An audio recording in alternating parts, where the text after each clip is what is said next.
Okay, we're starting a new unit on factoring. And today and tomorrow we're going to work on factoring using the greatest common factor. So before we start, let's go back and review the distributive property, because this expression is written as the product of two factors.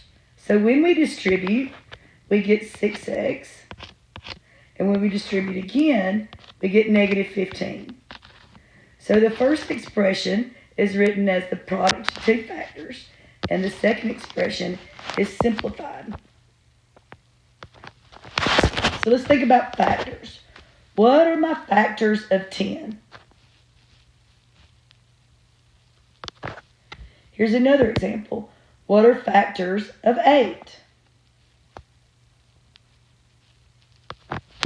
So we're good at finding factors. Now let's find the greatest common factor between 6x and 15. So we want to find a common factor. So 6x can be 3 times 2, and 15 can be 3 times 5. So the greatest common factor was 3. So if I want to express this as two factors, I'm going to say 3 times what will give me 6x minus 15.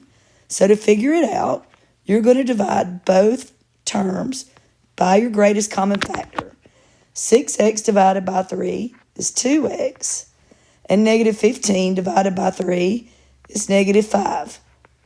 So now my original expression that was simplified can be written as two factors, 3 times 2x minus 5.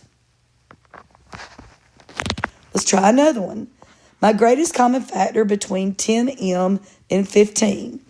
Factors of 10 are 5 times 2, and factors of 15 are 5 times 3.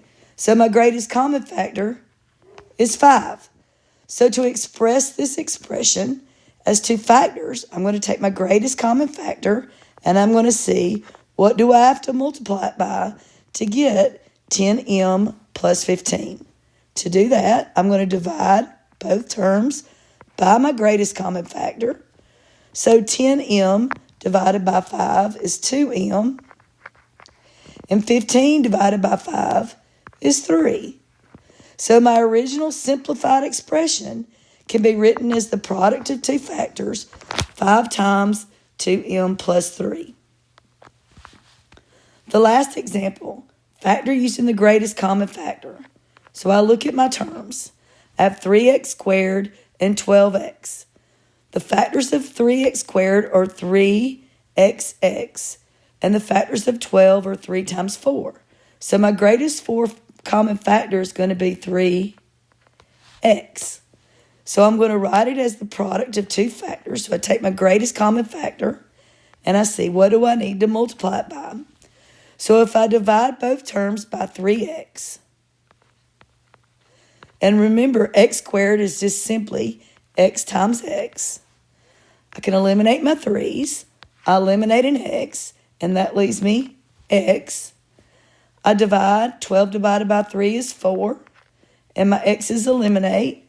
So my two factors are 3x and x plus 4. So the factored version of my original expression is 3x times x plus 4.